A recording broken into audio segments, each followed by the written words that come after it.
бешенством от других собак. Хотя они выглядят нормально, они могут быть заражены бешенством. Если собака, больная бешенством, укусит или поцарапает человека, вирус, содержащийся в ее слюне, попадает в организм человека и остается там в течение нескольких недель. Он начинает размножаться в поврежденном месте, а затем распространяется по спинному мозгу и захватывает весь мозг. У человека начинаются такие явления, как боль и жар в мозге.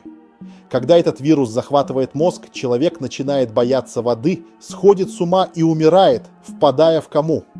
Если вы хотите избежать этого после укуса собаки, вы должны немедленно вымыть рану с мылом.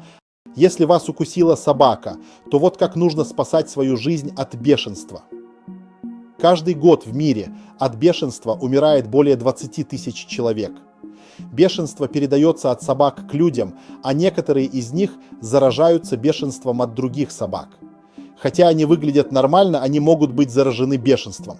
Если собака, больная бешенством, укусит или поцарапает человека, вирус, содержащийся в ее слюне, попадает в организм человека и остается там в течение нескольких недель.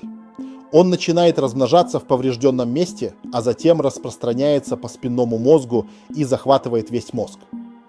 У человека начинаются такие явления, как боль и жар в мозге. Когда этот вирус захватывает мозг, человек начинает бояться воды, сходит с ума и умирает, впадая в кому. Если вы хотите избежать этого после укуса собаки, вы должны немедленно вымыть рану с мылом. Если вас укусила собака,